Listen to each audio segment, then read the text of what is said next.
చేసింది. అది మీరు తీసుకున్నారు. వీళ్ళు తప్పు చేశారు అంటున్నారు కదా, వీళ్ళు చేసిన తప్పు వీళ్ళకి ఫైన్గా, ట్యాక్స్గా వీళ్ళు సంపాదించిన ఖజానాలో కొద్దిగా తీసుకుని వీళ్ళని విడిపించేస్తాము అని చెప్తాడు. అప్పుడు ఆ ఒక వర్తకుడికి ఎప్పుడు ఇచ్చే ఒక సంస్కారం లేదు. అయ్యో నా సొమ్ము కరిగిపో చెల్లించేటువంటి ఆ ట్యాక్స్గా నా చెల్లికపోతే తప్పకుండా మనము ఇదే జైల్లో ఉండాలా అంటాడు. సరే అని వాళ్ళు ఇవ్వలసిన ట్యాక్స్ ఇచ్చేసి మామ అల్లుడు ఇద్దరూ పరిగెత్తుకొని ఒక నావ దగ్గరికి వెళ్ళారని చూపించారు. ఆ నావలో వాళ్ళ ఖజానాలన్నీ బాగా సర్దుకుంటారు. సర్దుకుని ఇక వెళ్ళిపోతాంలే అనుకుంటూ ఉండగా అక్కడ మరొక దృశ్యము ఆసన్నమవుతుంది. ఏమవుతుంది? ఒక బీద బ్రాహ్మణుడు వీళ్ళ వైపు వస్తుంటాడు. చూడడానికి చాలా సాధారణమైన మానవ రూపం. అతను వచ్చి, హే వర్తకుడా, నువ్వు ఎలానూ వెళుతున్నావు, నన్ను ఈ తీరం నుండి ఆ తీరానికి తీసుకెళ్ళు, నీకు కూడా పుణ్యం వస్తుంది అంటాడు. అప్పుడు అయ్యో స్వామి, నేను ఎలా తీసుకుని వెళ్ళేది, మేమే ఇరుకులో పోతున్నాం, మిమ్మల్ని ఎలా తీసుకెళ్ళేది అంటాడు. మీరుండేది ఇద్దరు, ఈ నావంతా పెట్టుకుని ఉన్నావు, ఏమయ్యా ఉంది దీనిలో అంటే ఇక చెప్పితే తాను ఇవ్వాల్సి వస్తుంది. ఆ కాలంలో ఎవరన్నా బ్రాహ్మణులు వ్యాపారుల దగ్గరకు వస్తే ఉట్టి చేతుల్లో పంపించేవాళ్ళు కాదు. అది భారత సంస్కృతి ఉండేది. ఇతనికి ఇప్పటికే తన దగ్గరుండే ఖజానా కొద్దిగా కరిగిపోయింది ట్యాక్స్ రూపంలో. ఇక ఎక్కడ తిరిగిపోతుందని నిజం చెప్పడు, అబద్ధం చెప్పేస్తాడు. ఏమని చెప్తాడు? దీనిలో ఉండేది ఎండిపోయిన ఆకులు, చెత్త, చెదారము అంటాడు. తథాస్తు అంటాడు. ఇలా తథాస్తు అని చెప్పేసి ఆ ఒక బ్రాహ్మణుడు వెళ్ళిపోతే ఈ వర్తకుడు ఏమనుకుంటాడు? పట్టిన జిడ్డు వదిలిపోయింది, ప్రశాంతంగా వెళ్ళిపోవచ్చు అనుకుంటాడు. అలానే నావ నడుపుకుంటూ వెళ్తాడు. వెళుతూ వెళుతూ కాస్త దూరంలో ఆ నావ చాలా తేలికైపోతుంది. ఇంత తేలిగ్గా ఉంది కదా ఈ నావ, నేను పెట్టినప్పుడు ఎంత బరువు ఉండేది అనుకుంటాడు. మరి ఇక్కడ ఉండేది సొమ్ముందా లేదా అని చెక్ చేస్తాడు. చూడగానే వాణ్ణి గుండె బద్దలైపోతుంది. ఆ ఖజానా అంతా చెత్త, చెదారం, ఎండిపోయిన ఆకులుగా మారిపోతుంది. వానికి లోపల చాలా బాధ కలుగుతుంది. అప్పుడు వాని అల్లుడు చెప్తాడు, మామా, నీ దగ్గరికి వచ్చిన వాడు సాధారణ మనిషి అని నువ్వు అంచనా వేశావు. అతడు సాధారణ మానవుడు కాదు, భగవత్ స్వరూపుడు. ఇప్పుడు గనక మనము ఆ ఒక బ్రాహ్మణోత్తముణ్ణి పట్టుకోకపోతే ఇంత సమయం సంపాదించింది చెత్తని తీసుకుని మన దేశానికి వెళ్ళాలి. ఇలా కాకూడదంటే ఆ బ్రాహ్మణుణ్ణి పట్టుకొని మనము చేసిన తప్పుని మనం ఒప్పుకోవాలి, ప్రాయశ్చిత్తం చేసుకోవాలని ఏం చేస్తాడు? ఎతుకుతూ ఎతుకుతూ మామ అల్లుడు సాయంకాలం వరకు ఎతికి ఒక దగ్గర ఆ బ్రాహ్మణోత్తముని పట్టుకొని కాళ్ళపైన పడి క్షమాపణ అడుగుతాడు. స్వామి, లోభంతో, అవివేకంతో, వ్యామోహంతో నేను మీకు అబద్ధం చెప్పాను. దీనిలో ఉండింది చెత్త కాదు, దీనిలో ఉండింది వజ్రాలు, వైడూర్యాలు, బంగారు, ముత్యాలు, రత్నాలు. స్వామి మమ్మల్ని క్షమించంటాడు. ఇలా చెప్పగానే మీ తప్పు మీరు ఒప్పుకున్నారు గనక మీ సొమ్ము తిరిగి వచ్చేస్తుంది, తథాస్తు అంటాడు. అప్పుడు కూడా దానం చెయ్యాలా అని బుద్ధి రాలేదు. ఇద్దరు మామ అల్లుడు నావ నడుపుకుంటూ వెళ్ళారని ఈ కథలో మరొక దృశ్యాన్ని, సన్నివేశాన్ని చూపించారు. ఇది ఎందుకు చెప్పారో, ఈ విషయాలు నాకేమి అన్వయిస్తుంది, ఇది తెలుసుకుందాం. అందరూ మరొకసారి సమర్పిస్తూ చెప్పండి, ఓం శ్రీ సత్యనారాయణ స్వామి నమః. గట్టిగా. ఇప్పుడేమవుతుందంటే ఈ కథలో చెప్పిన అద్భుతమైన విషయం, మన జీవితానికి కావలసిన జ్ఞానమేమి అని తెలుసుకుందాం. ఇక్కడ ఒక నావని చూపించారు. నావ ఏమిటి అంటే, ఈ ప్రపంచంలో మనమందరూ కూడా ఒక నావలో ప్రయాణం చేస్తున్నాం. ఏమిటది? జీవితమనే నావ. ఏ నావ అండి? జీవితమనే నావ. ఈ నావలో ఈ ఆత్మ, ఈ జీవుడు ఒక ప్రయాణం చేస్తున్నాడు. ఈ ప్రయాణం ఏ రకంగా నడుస్తూ ఉంది? రాత్రి పగలు.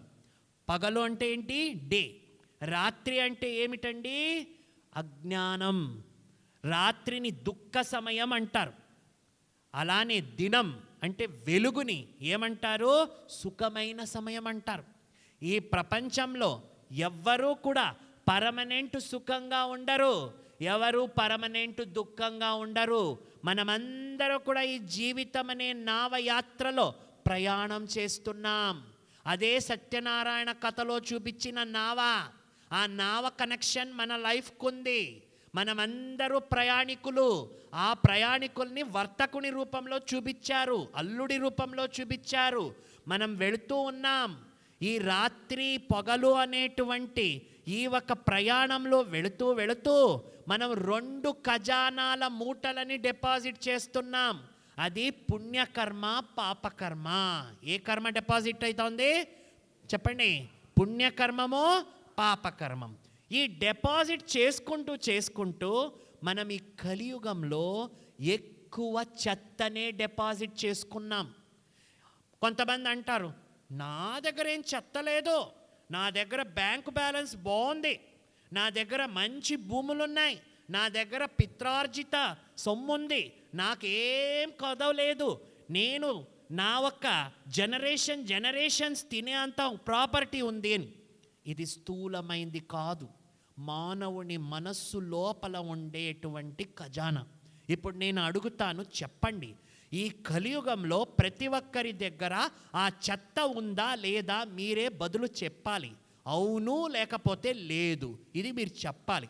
ప్రతి ఒక్కరి మనస్సు లోపల దుఃఖం ఉందా లేదా? చెప్పండి గట్టిగా. అశాంతి ఉందా లేదా? గట్టిగా చెప్పండి. టెన్షన్ ఉందా లేదా? నెగిటివ్ ఉందా లేదా? ఈర్ష్య ఉందా లేదా? కోపం ఉందా లేదా? ప్రతీకారం ఉందా లేదా? భయం ఉందా లేదా? అన్నీ ఉన్నాయి. కామం, క్రోధం, లోభం, మోహం, అహంకారం, రాగం, ద్వేషం, ఈర్ష్య, కపటం, ప్రతీకారం, నిర్లక్ష్యం అన్నీ ఉన్నాయి. ఇవన్నీ ఏంటి? చెత్త కాదా? ఇవన్నీ చెత్త కాదా?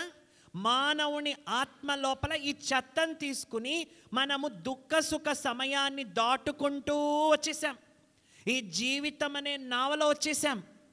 ఈ చెత్త జన్మలు మోసుకొని వచ్చాం. ఇప్పుడు భగవంతుడు మనకు ఒక అవకాశం ఇస్తున్నాడు. అదే సత్యనారాయణ కథలో చెప్పారు, దాన్నే మీకు అర్థం చేయిస్తున్నాను. భగవద్గీతలో చెప్పారు, హే మానవుల్లారా, నేను ఈ సృష్టికి వస్తాను, మీరనుకునేలాగా అవతార పురుషుడుగా రాను, ఏదే ఒక విశ్వరూపాన్ని ధరించి రాను. కలియుగంలో నేను వచ్చేది సాధారణ మానవ రూపంలో. ఏ రూపంలో వస్తాడు భగవంతుడు? నన్ను మీరు గుర్తించండి. మీరు గనక నన్ను గుర్తిస్తే నా దగ్గర ఉండేటువంటి జ్ఞాన ఖజానాతో మీ లోపల ఉండే చెత్తని మార్చుకోండి, మీ జన్మల భాగ్యం తయారు చేసుకోండి అని చెప్పాడు. అదే మీరు తెలుసుకోపోతున్నారండి. ఆ భగవంతుడు ఈ సృష్టికి వచ్చాడు.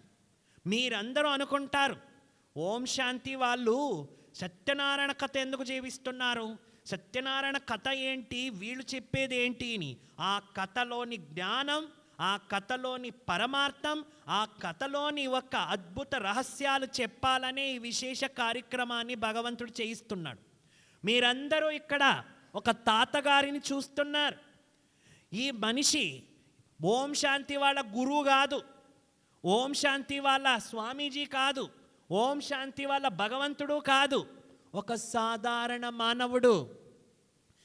ఈ సృష్టిలో మనలాగే ఉండేటువంటి ఒక మానవ రూపం. ఇతనులో మనమందరూ ఎవరినైతే వేల సంవత్సరాల నుండి ఎతుకుతూ పూజలు చేస్తూ వచ్చినాము, 12 జ్యోతిర్లింగాల యాత్రలకు వెళుతాము, ఆ మహేశ్వరుడు, పరమేశ్వరుడు, సర్వేశ్వరుడు, నిరాకారుడు, దేవదేవ మహాదేవుడు ఎవరినైతే జ్యోతిర్లింగాకారంలో పెట్టి మనమందరూ పిలుస్తుంటాం, హే భగవంతుడా నా దుఃఖాన్ని దూరం చేయి, హే భగవంతుడా మనశ్శాంతి కలిగిచ్చు, హే భగవంతుడా నాకు సుఖశాంతి సంపదలనివ్వు, హే భగవంతుడా నాకు నీ దగ్గరికి తీసుకుని వెళ్ళు అని పిలుస్తుంటాం. ఆ భగవంతుడు ఈ సాధారణ మానవ రూపంలో ఒక జ్యోతి రూపంలో వచ్చాడు. వచ్చి జ్ఞాన జ్యోతులు వెలిగిస్తున్నాడు. ప్రతి ఒక్కరికి అంటున్నాడు, హే మానవుల్లారా నన్ను గుర్తించండి, నేను కళ్ళకి కనపడను. నన్ను అర్థం చేసుకోవాలంటే మీరు జ్ఞానం అనే కంటి ద్వారా చూడాలి. ఆ కన్ను నేను ఇస్తున్నాను, రండి జ్ఞానం తెలుసుకోండి. మీరు జన్మ జన్మము తెచ్చుకున్న చెత్త, అశాంతి, దుఃఖము, బాధలు, ఈర్ష్యలు, ద్వేషాలు, వికారాలు, ఈ చెత్తనంతా మార్చుకోండి, జ్ఞాన వజ్రాలుగా మార్చుకోండి.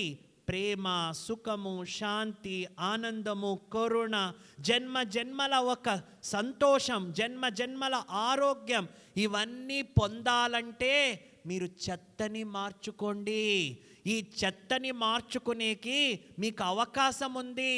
1 గంట సేపు మీరు భగవంతుని పరిచయం తెలుసుకోండి, ఆత్మజ్ఞానం తీసుకోండి, మీరే జ్ఞానం ద్వారా అర్థం చేసుకోండి అని చెప్పడానికి ఈ ఒక ఓం శాంతిలో ఆ ఒక తాతగారి రూపాన్ని చూపించారు. వాళ్ళేమి భగవంతుడు కాదు. అయితే మనము ఈ ఒక బుద్ధి మనం ఇంత కిందికి వచ్చేసామంటే భగవంతుణ్ణి గుర్తించాలన్నా కూడా మన దగ్గర సమయం లేదంటున్నాం. అందుకే సత్యనారాయణ కథలో చెప్పారు, ఆ బ్రాహ్మణుణ్ణి గుర్తించాడు గనక, పట్టుకున్నాడు గనక తన దగ్గర ఉండే చెత్త మళ్ళీ ఖజానాగా మార్చుకున్నాడు. మనకు అంతే. ఈ కలియుగంలో ఈ మానవ శరీరంలో ఆత్మ తెచ్చుకొని చెత్తని మార్చుకోవాలంటే మనము ఆ భగవంతుని జ్ఞానం తెలుసుకోవాలా అని చెప్పడానికే ఆ సత్యనారాయణ కథలో ఆ సన్నివేశాన్ని తెచ్చారని చూపించారు. మరొకసారి అందరూ సమర్పిస్తూ చేయండి. ఓం శ్రీ సత్యనారాయణ స్వామియే నమః. చెప్పండి గట్టిగా. ఇప్పుడు ఆ కథలోని మరొక విషయాన్ని తెలుసుకుంటాం. ఏమిటది? మరొక విషయం అనేది మీకు నేను తెలియచేస్తాను. ఈ మామ అల్లుడు ఇద్దరూ కూడా నావ నడుపుకుంటూ ప్రశాంతంగా వెళ్ళిపోతారు. వెళ్ళిపోతూ ఏమనుకుంటారు, మన కష్టాలన్నీ కూడా తీరిపోయింది, ఇంకా ఆనందంగా ఉండొచ్చు అనుకుని వెళ్తారు. వాళ్ళు వెళ్ళి ఇక కాస్త దూరంలో ఉండగానే ఆ ఊర్లో ఉండే వాళ్ళంతా, ఓ మామ అల్లుడు తిరిగి వచ్చేశారు, ఈ కబురు అందరికీ చెప్పాలని పరిగెత్తుకుని ఒక్కరి చెవులో పడి ఇంకొకరి చెవులో పడుతూ పడుతూ పడుతూ పడుతూ అది ఎవరి చెవుకి వెళ్తుంది? కళావతి, చెప్పండి, లీలావతి. అప్పుడు వాళ్ళిద్దరు ఎక్కడున్నారు తెలుసా? ఒకరింట్లో సత్యనారాయణ వ్రతంలో ఉంటారు. రోజు ఒక్కొక్కరింటికి వెళ్ళడము, ప్రసాదాన్ని తినడం, ఇలా వాళ్ళ జీవితాన్ని గడుపుతుంటారు.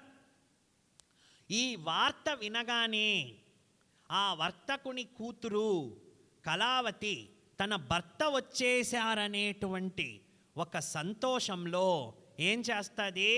మర్చిపోతుంది. ఏం మర్చిపోతుంది? నేను సత్యనారాయణ ప్రసాదాన్ని తీసుకున్నాక వెళ్ళాలని మర్చిపోయి పరిగెత్తి వెళ్ళిపోతుంది. ఇలా అర్థంలో వెళ్ళిపోయినప్పుడు తన భర్త ఎదురుగా వస్తూ ఉండగా చూస్తూ చూస్తూ సముద్రంలోని అలలు ఏం చేస్తుంది? ఆ తన భర్తకు తగిలి లాగేస్తుంది. ఆ భర్త అదృశ్యమైపోతాడు.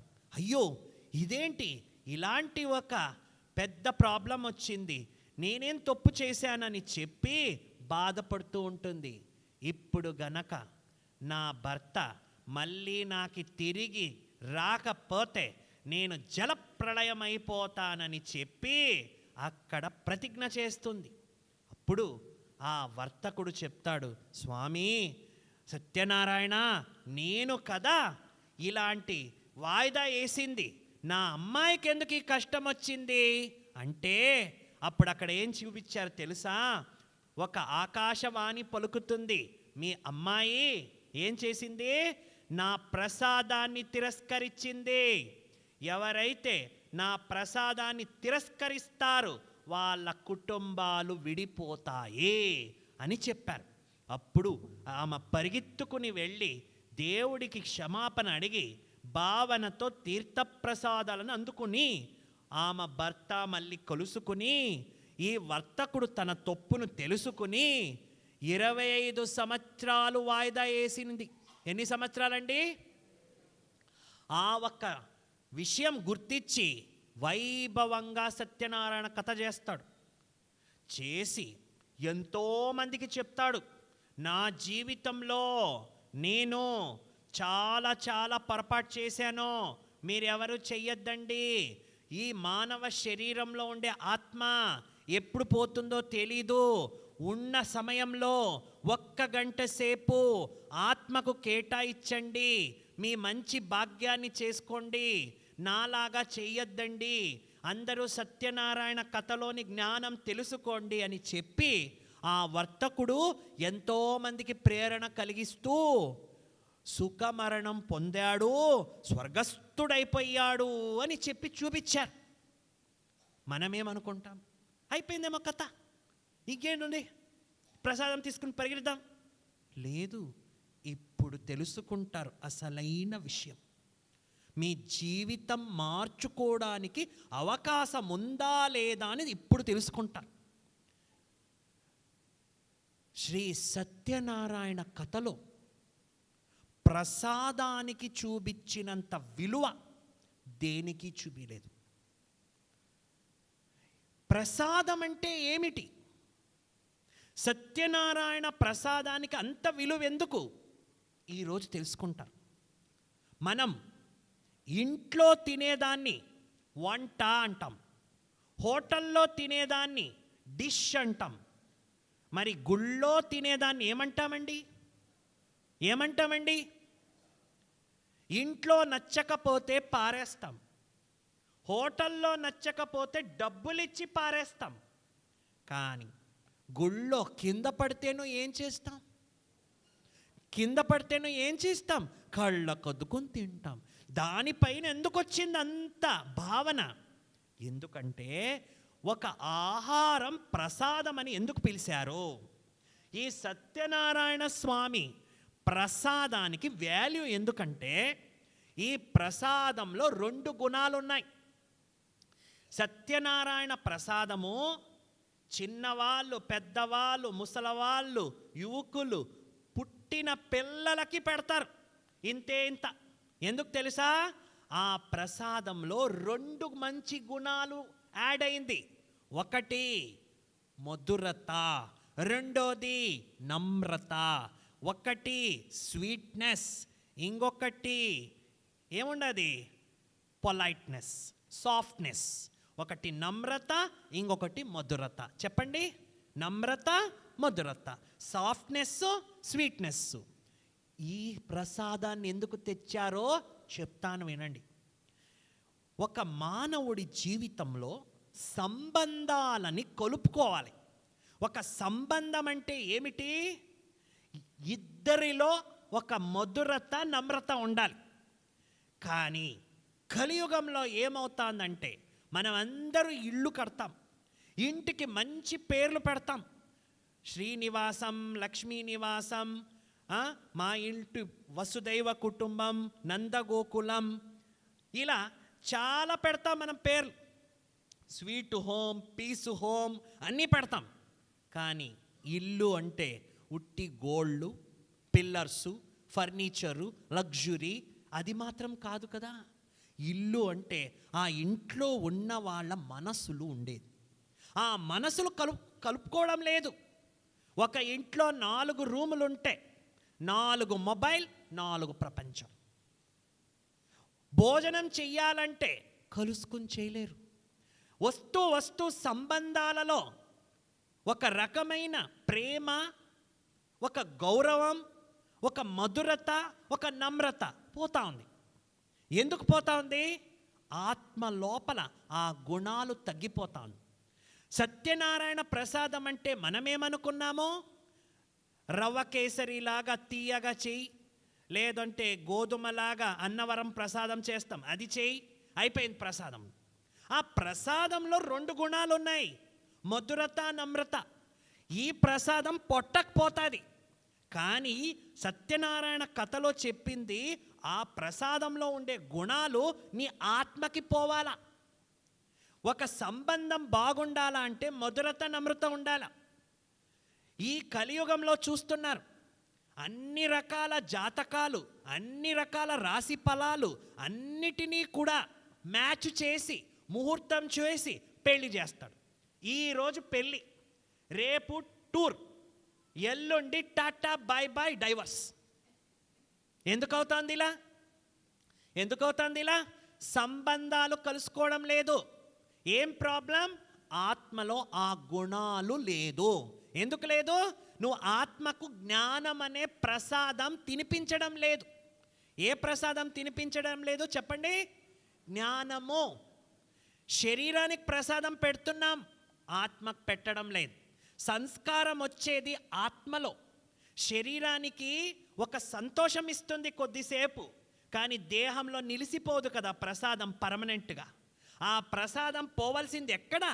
ఆత్మకి. ఈ కలియుగంలో మనం చూస్తున్నాము, ఇంటింట్లో పిల్లలకి పుట్టగానే ఎలాంటి స్కూల్లో, ఇంటర్నేషనల్ స్కూల్, 1,00,000 రూపాయలు డొనేషన్, వాళ్ళకు అన్ని రకాల సౌకర్యాలు ఇస్తారు, టెక్నాలజీ ఇస్తారు, డబ్బులు ఖర్చు పెడతారు, వస్తువులు కొనిస్తారు, కంఫర్ట్ ఇస్తారు. కానీ సంస్కారం ఇవ్వడానికి వాళ్ళ దగ్గర జ్ఞానం లేదు. ఈ రోజుల్లో ప్రతి ఒక్కరి ఇంట్లో కూడా ఓల్డ్ ఏజ్కి పంపించేస్తున్నారు. ప్రతి ఇంట్లో కూడా మనసులు కలుపుకోవడం కష్టంగా ఉంది. ఆ రోజుల్లో చూపించారు కథ పురాణాల్లో. రామాయణంలో రావణుడి క్యారెక్టర్ నెగిటివ్, కానీ మండోదరి క్యారెక్టర్ పాజిటివ్. మహాభారతంలో చూపించారు ధృతరాష్ట్రుని character negative, Gandhari character positive. వాళ్ళు అంతకాలం బ్రతికున్నారు అని చూపించారు. కానీ ఇక్కడ ఒక చిన్న దాంతోనూ మనసు వీక్ అయిపోతూ ఉంది. డైవర్స్ రేట్స్ పెరుగుతూ ఉంది. కోర్టుకి పోతే ఎక్కువ డైవర్సెస్సే ఉంటాయి. ఎందుకు తెలుసా? ఆత్మ లోపల ఆ లేదు.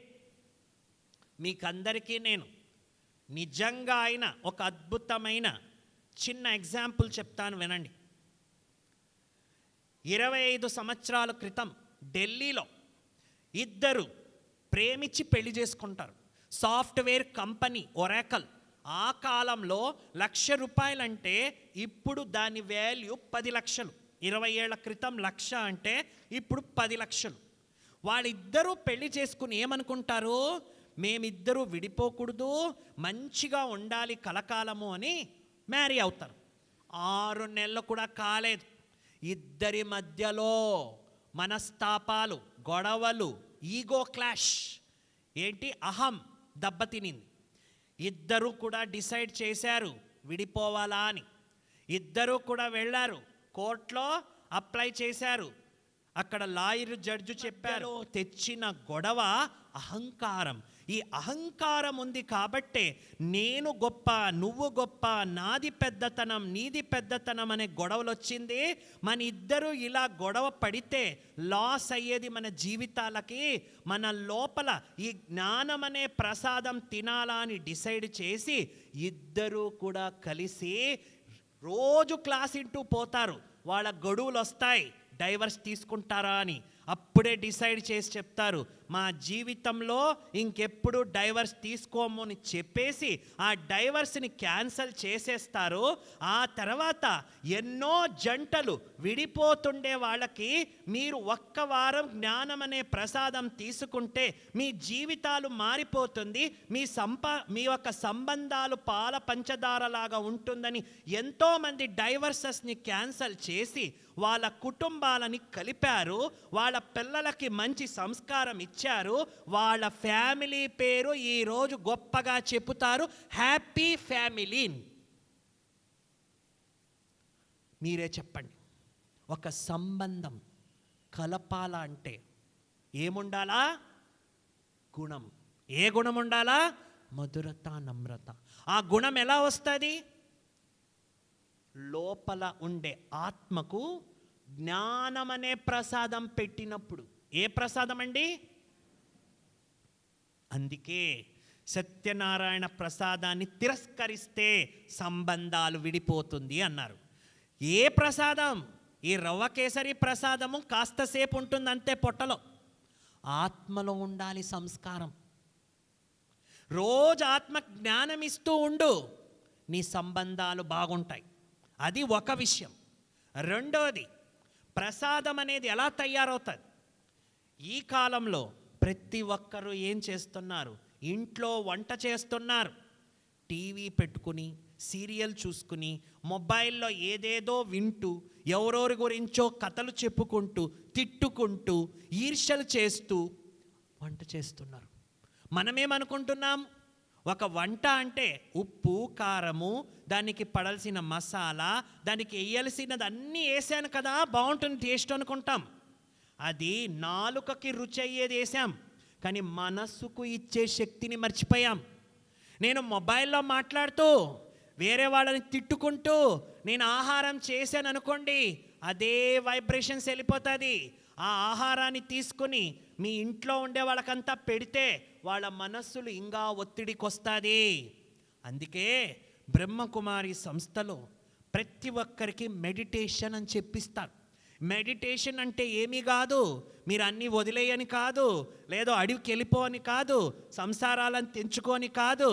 మెడిటేషన్ అంటే మీ మనసుకు నువ్వు ఇచ్చే ట్రైనింగ్. నువ్వు చేసే కర్మలలో నీ మనసుకు నువ్వు చేసే ఆలోచనలు, నీ భావాలు, నీ అదృష్టం, నీ సంస్కారాన్ని మార్చుకోవడానికి చెప్పించేటువంటి ఒక ట్రైనింగ్ మెడిటేషన్.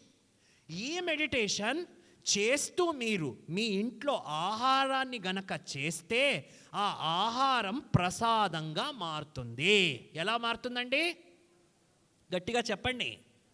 ప్రసాదం. అందుకే ఏమంటారు? ప్రసాదాన్ని మాత్రం ఎప్పుడూ కూడా తిరస్కరించద్దు.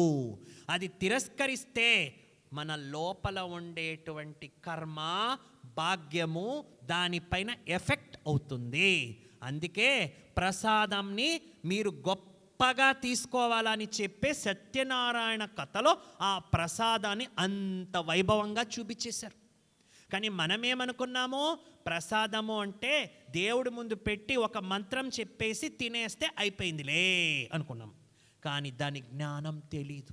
అందుకే సత్యనారాయణ కథకి ఇక్కడ పెట్టిన ఒక్కొక్క వస్తువులకి, ఇక్కడ చెప్పే ఒక్కొక్క మాట మనం లోపల ఉండేటువంటి ఆత్మకు, జీవితానికి కనెక్షన్ ఉంది.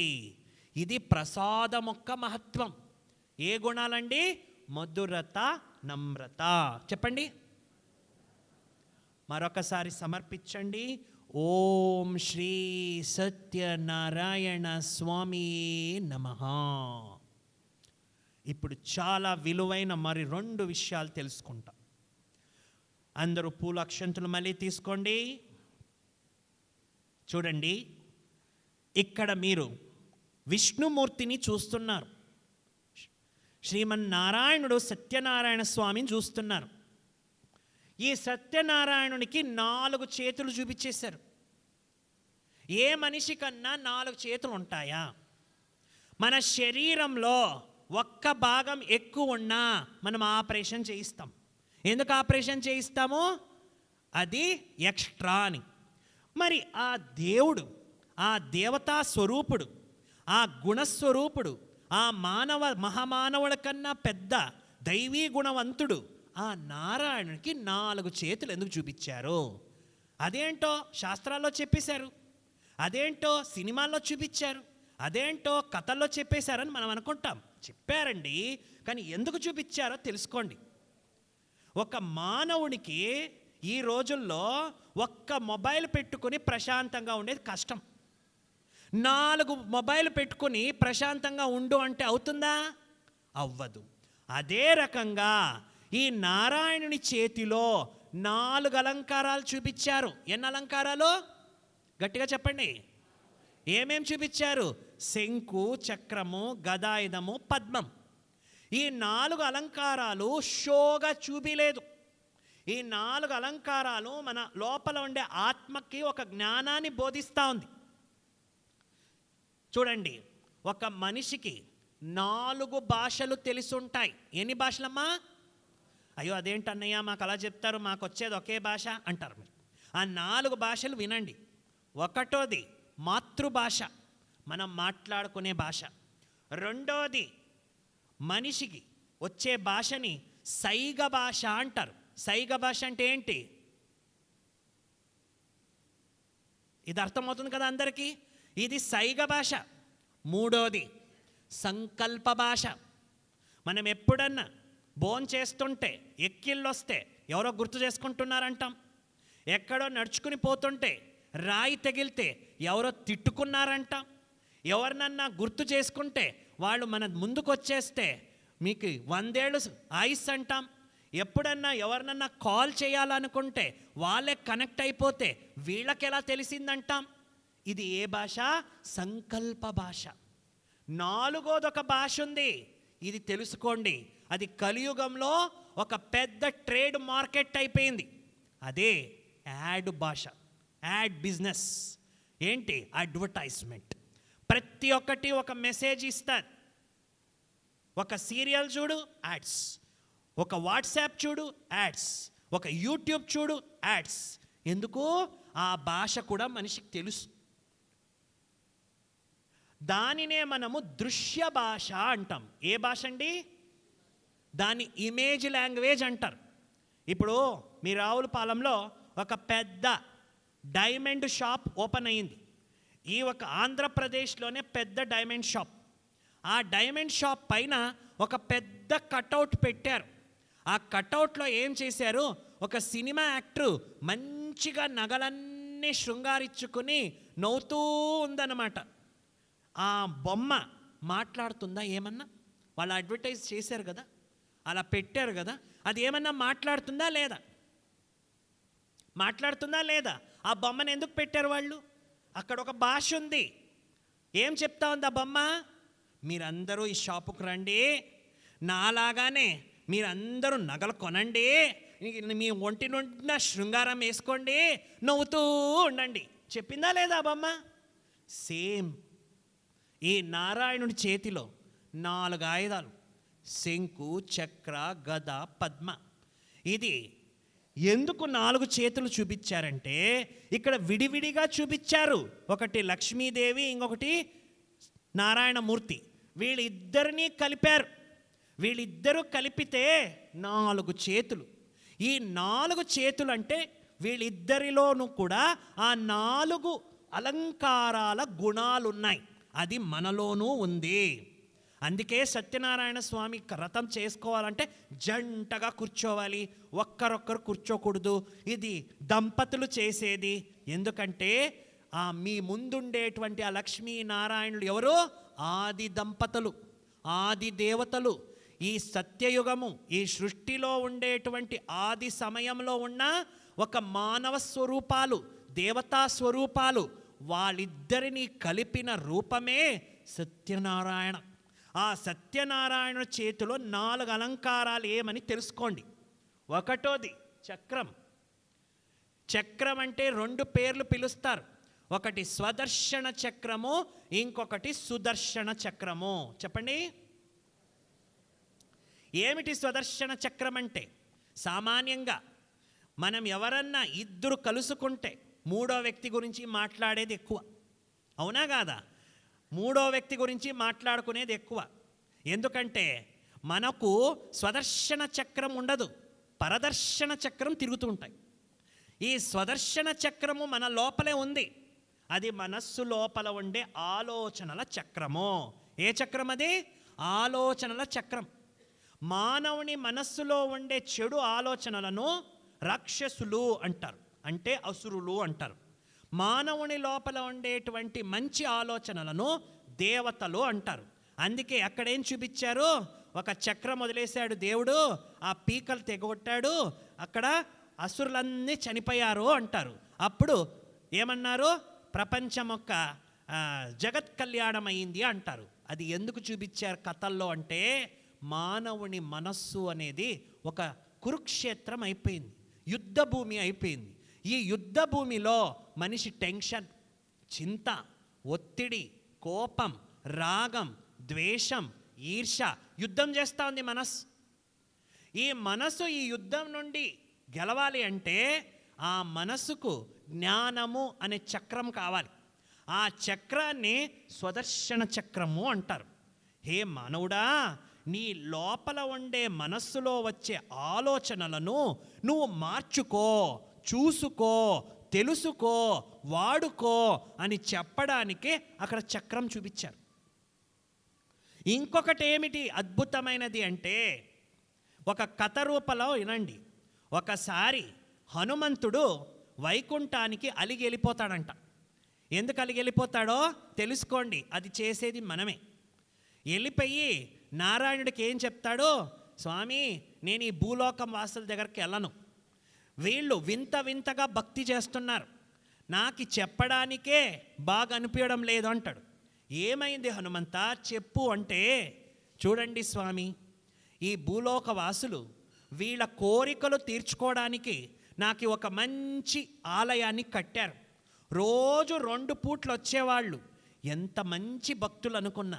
చూస్తూ చూస్తూ వ్యవహారాలని పెంచుకుని రోజుకు ఒక్కసారి వస్తే వాళ్ళు పోన్లే అనుకున్నా. కొద్ది రోజుల తర్వాత మాకు సమయం తక్కువ ఉంది, రాలేకపోతున్నామని వారానికి 2 రోజులు చేసుకున్నారు, మంగళవారము శనివారం. పోన్లే అనుకున్నా. ఇక పోతూ పోతూ పోతూ వారానికి 1 రోజు చేసుకున్నారు, పోన్లే అనుకున్నా. వచ్చినప్పుడు నాకు సాష్టాంగ నమస్కారం పెట్టేవాళ్ళు, ఎంత భక్తి అనుకున్నా. కొద్ది రోజుల తర్వాత నడుము వంగడం కష్టమని 2 కరాలు జోడించి నమస్కారం చేసేవారు, ఎంత భక్తి అనుకున్నా. వస్తూ వస్తూ వస్తూ వస్తూ లోపలికి రావడం టైం లేకుండా బయటే నాకు ఇలా టాటా చేసేస్తున్నారు, నాకు ఇలా చెయ్యి ఊపేస్తున్నారు, నాకు ఫ్లై కిస్ ఇచ్చేస్తున్నారు, నన్ను ఇలా పలకరించి వెళ్ళిపోతున్నారు, అలా చేస్తున్నారు. పోన్లే అనుకున్నా. ఈ కలియుగంలో ఈ ఆడ పిల్లలు ఎవరు కాలేజ్ అమ్మాయిలు ఉన్నారో వాళ్ళు నా దగ్గరికి ఏదేదో డ్రెస్ కోడ్ వేసుకొచ్చి వాళ్ళ తల నెత్తి పైన ఒక అద్దం పెట్టుకొని, కళ్ళజోడు పెట్టుకొని, హాయ్ హను ఏంటలా నోరు తెరిచి కూర్చొని ఉన్నావు, ఇలా నిలబడ్డావు అని నాతో మాట్లాడుతున్నారు. నాకు సిగ్గై వచ్చేసానంటాడు. అప్పుడు హనుమంతునికి విష్ణుమూర్తి ఏం చేస్తాడంట, ఒక అద్దం తీసుకొని వచ్చి, ఏ హను చూసుకొని ముఖం అంటాడంట. ఏంటి స్వామి మీరు కూడా హను అంటున్నారంటే, హను అంటే ఈ కలియుగ మనుషులు నేను పెద్దగా హనుమంతుడా అని పిలియకుండా ముద్దుగా హను అని పిలిచారు. హాయ్ అంటే ఏం సమాచారం అని. వాళ్ళు చెప్పింది కరెక్టే కదా, నీ ముఖము తెరిచినట్టే ఉంటుంది, కానీ నువ్వు ఎప్పుడూ అద్దంలో చూసుకోలేదు కదా నీ ముఖం, నువ్వు నీ ముఖాన్ని చూసుకో అంటాడంట. తన ముఖం చూసుకుని తెలుసుకుని మళ్ళీ కిందికి వచ్చాడని కథలో చెప్పాను. ఇది అర్థం ఏమిటి అంటే, మానవులందరూ ఈ రోజుల్లో ఎవరన్నా మనల్ని ఏదన్నా నింద వేస్తే మనం అలుగుతాం, దుఃఖపడతాం, చింత చేస్తాం, బాధపడతాం. ఎందుకంటే మనకు దేహం చూసుకునే అద్దం ఉంది మన దగ్గర. కొద్దిగా మడకలైనా ఇంట్లో అద్దంలో చూసుకుంటాం. ఎక్కడెక్కడ పెట్టుకుంటాం అద్దము? ఎక్కడెక్కడ పెట్టుకుంటాం అద్దము? రూమ్లో పెట్టుకుంటాం, హాల్లో పెట్టుకుంటాం, వంటగదిలో పెట్టుకునే వాళ్ళు పెట్టుకుంటారు, డ్రెస్సింగ్ టేబుల్లో పెట్టుకుంటారు, జోబులో పెట్టుకుంటారు, దిండు కింద పెట్టుకుంటారు, హ్యాండ్ బ్యాగ్లో పెట్టుకుంటారు, మొబైల్లో పెట్టుకుంటారు, బాత్రూంలో పెట్టుకుంటారు. అన్నీ కూడా దేహంలో ఎక్కడన్నా కొద్దిగా ఏదైనా తేడా అయినా చూసుకుంటాము, సరి చేసుకుంటాం. దేహాన్ని చూసుకునే అద్దం మన దగ్గర ఉంది, కానీ లోపల మనస్సు ఉంది, ఆత్మ ఉంది, దాన్ని చూసుకునే అద్దం మనం పెట్టుకోలేం. ఆ అద్దమే జ్ఞానం, ఆ జ్ఞానమే స్వదర్శనం, ఆ స్వదర్శనమే స్వదర్శన చక్రము. దాన్ని చూపించారు నారాయణుడి చేతిలో. అందుకే మన వాళ్ళు ఏం చెప్పారు? నరుడు నారాయణుడిలాగా ఉండాలి, నారి మహాలక్ష్మిలాగా ఉండాలి అంటారు. ఆ నారాయణునిలాగా ఉండేది ఎలా తెలుస్తుంది? నేను అయ్యానా లేదా, ఉన్నానా లేదా, అవుతానా లేదా, కావచ్చా లేదా, ఇది తెలుసుకోవాలి అంటే మన దగ్గర ఒక దర్పణం ఉండాలి, ఒక అద్దం ఉండాలి. దానినే జ్ఞానంలో చూపించారు. అది స్వదర్శన చక్రం. రెండోది శంకు. శంకు అంటే మనమేమనుకున్నామో దేవుణ్ణి ఏదో భక్తి చేసేకి మనం వాయిస్తున్నామని. శంకు అంటే మన మాటలు, మనమందరూ మానవులు చాలా చాలా గొడవలు సృష్టి చేసుకునేది మాటల నుండి. మన మాటలు మందులాగా పనిచేయాలా అంటే ఇప్పటి వాళ్ళ మాటలు మంటలాగా పనిచేస్తాం. మన మాటలు ఆణిముత్యాలలాగా ఉండాలా అంటే రాయిలలాగా పనిచేస్తూ ఉంది. మన మాటలు ఇంకొకరి మనసుకి సంతోషం ఇవ్వాలా అంటే ఇప్పుడు ఈ కలియుగంలో ప్రతి ఒక్కరు ముళ్ళులాగా గుచ్చుకునేలాగానే మాట్లాడతారు. మన మాటలు అలా శంకులాగా వినిపించాలా అంటే మనం బ్యాండులాగా వాయిస్తున్నాం. ఈ మొబైల్ కాలం వచ్చిన తర్వాత మాటలు పెరిగిందా తగ్గిందా అమ్మా? చెప్పండి. ఎక్కువైందా తక్కువైందా? అన్నయ్యలు చెప్పండి. ఎక్కువైంది. బిల్లు పెరిగింది. తేడా ఎందుకు వస్తుందంటే లోపల మనస్సు లోపల మనము మంచి జ్ఞానం అనేది ఇవ్వలేదు. అందుకే నారాయణుని చేతిలో శంకు చూపించారు. నీ జీవితంలో నువ్వు కలిసి ఉండాలా అంటే మాటలను శంకులాగా వాడుకో. ఎప్పుడు పడితే అప్పుడు శంకు ఎవరు కూడా వాయించరు. ఉదయము, సంధ్యాకాలము, యుద్ధారంభము, యుద్ధాన్ని శాంతం చేసినప్పుడు, యాగాలు చేసినప్పుడు, యజ్ఞం చేసినప్పుడు అవసరం ఉంటేనే శంకు వాయిస్తారు. మనము అంతే, అవసరం ఉంటే మాట్లాడాలా, అనవసరంగా మాట్లాడతాం. అలా మాట్లాడుతూ ఉంటే ఆత్మలోని శక్తి తగ్గిపోతుంది. నీ మాటలను శంకులాగా వాడుకో మానవుడా, నువ్వు మంచి గుణవంతుడుగా ఉంటావని చెప్పడానికి నారాయణుని చేతిలో శంకు చూపించారు.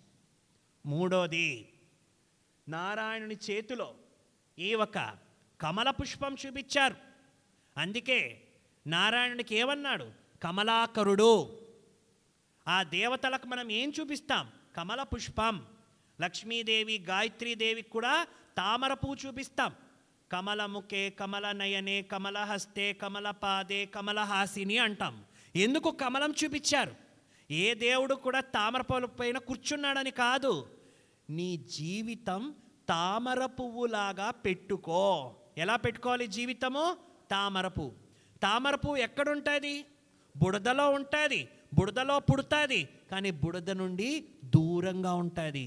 అలానే మానవుడా, నువ్వు ఇంట్లో ఉన్నావు, కలియుగంలో ఉన్నావు, గృహస్థంలో ఉన్నావు, ఈ కలియుగ మనుషుల ఒక సంస్కారాల మధ్యలో ఉన్నావు. ఈ బుడదలో ఉంటూ నీ జీవితాన్ని కమల పుష్ప సమానంగా పెట్టుకో, అతీతంగా ఉండు అని మనకి తెలియజేయడానికి ఈ కమల పుష్పాన్ని చూపించారు. ఈ తామర పువ్వులాగా మన మనస్సుని, మన ఇంద్రియాలని మనం అతీతంగా పెట్టుకునే జ్ఞానం సంపాదించుకో అని చెప్పడానికి తామర పువ్వుని చూపించారు. అందుకే చెప్తారు, ఒక నావ నీళ్ళల్లో పోతుంటే సేఫ్గా ఉంటుంది. అయితే ఆ నీళ్ళే నావ లోపల వస్తే ఏమవుతుంది? మునిగిపోతుంది. మానవులు అంతే, కలియుగంలో ఉంటే ఏం ప్రాబ్లం లేదు, కానీ కలియుగం మన లోపల ఉంటే మనం మునిగిపోతాం. అర్థమైంది అందరికీ? మనం కలియుగంలో ఉండాలి, కానీ కలియుగం మనలో ఉండకూడదు. అలా ఉండాలా అంటే మనకి జ్ఞానం తెలుసుకోవాలి. ఆ జ్ఞానంతోనే నీ జీవితం తామర పువ్వులాగా మారుతుంది అని చెప్పడానికే ఆ సత్యనారాయణ చేతిలో ఆ తామర పువ్వుని చూపించారు. ఇకపోతే నాలుగోది గదాయుధం. గదాయుధం ఎందుకు చూపించారు నారాయణుడి చేతిలో? ఈ కలియుగంలో ప్రతి ఒక్క మనిషి మనస్సులో బలహీనతలు నిండిపోయింది. కొంతమందికి తాగేది వదిలేది కష్టం, వ్యసనాలు, పొగ అన్నీ పీలుస్తూ ఉంటారు. వాళ్ళ మనస్సు బలం లేదు, స్ట్రాంగ్ లేదు. అందుకే ఏమంటారు? నీలో విల్ పవర్ లేదు అంటారు. ఆ మనోబలం, ఆ విల్ పవర్ని నారాయణుని చేతిలో ఏం చూపించారు? గదాయుధం. ఒక గద ఆయుధము నారాయణుని చేతిలో కింద చూపించారు. ఇక హనుమంతుడు కావచ్చు, భీముడు కావచ్చు, భుజాలపైన చూపించారు. భుజం పైన పెట్టుకున్నాడంటే అర్థం ఏంటి? యుద్ధానికి వెళ్తున్నాడు అని. కింద పెట్టాడంటే అర్థం ఏంటి? విజయాన్ని, సంహారంలో విజయాన్ని పొందాడు అని. హే మానవుడా, నీ లోపల ఉండే చెడు గుణాలు, నీ లోపల ఉండేటువంటి బలహీనతలు, దీన్ని సంహారం చెయ్యాలంటే నీ లోపల ఒక బలం సంపాదించు. ఆ బలమే మనోబలము. ఏ బలం అండి? మనోబలము. ఆ మనోబలం ఎలా వస్తుంది మనకి అంటే మెడిటేషన్ మూలకంగా. ఏ మూలకంగా వస్తుందండి? మెడిటేషన్. ఈ మెడిటేషన్ మనిషి లోపల మనోబలాన్ని పెంచుతుంది, వృద్ధి చేస్తుంది. అందుకే నారాయణుని చేతిలో గదాయుధం చూపించారు.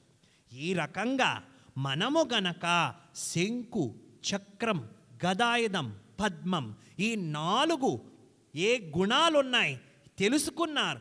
అవి ప్రతి పురుషుడిలో, ప్రతి స్త్రీలో ఉంటే వాళ్ళ ఇల్లు ఎలా ఉంటుంది? వాళ్ళ జీవితం ఎలా ఉంటుంది? ఆ ప్రపంచం ఎలా ఉంటుంది? దానినే స్వర్గం అన్నారు.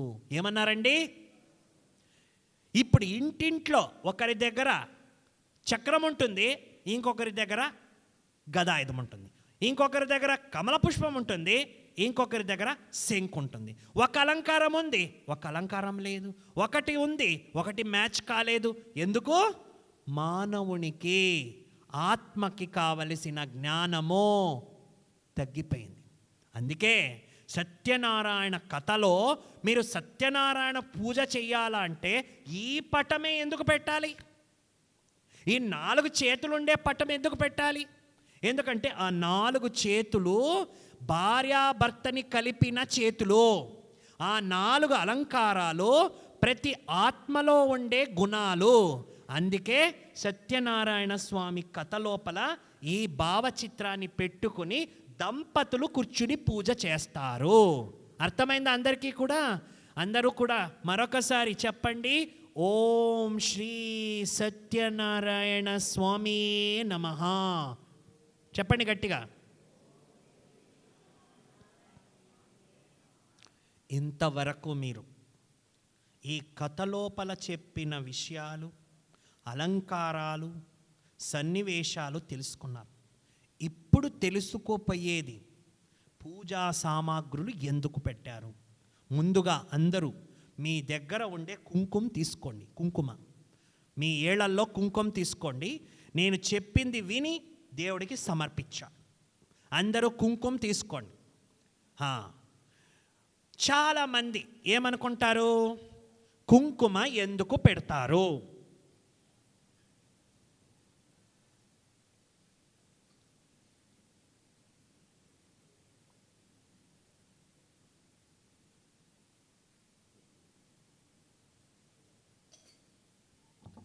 ఈ కుంకుమ అనేది ఉంది, తీసుకోండి, అక్కడ ఉంది, తీసుకోండి, పక్కలో ఉంది, పర్వాలేదు. ఈ కుంకుమ అనేది ఎందుకు పెడతారు, ఎందుకు అందరూ పెట్టుకుంటారు, దేవుడికి వేస్తారో తెలుసుకోండి. కుంకుమ ఏ కలర్లో చూపించారండి? ఎరుపు రంగు. శరీరంలో రక్తం ఏ కలర్లో ఉంది? ఎరుపు రంగు. అవునా? ఈ ఎరుపు అనేది ఒక పవర్. అందుకే శక్తి దేవతలకి ఏం అర్చన చేస్తారు? కుంకుమ అర్చన చేస్తారు. ఎందుకు ఈ కుంకుమని అందరూ కూడా ఇక్కడే పెట్టుకుంటారు?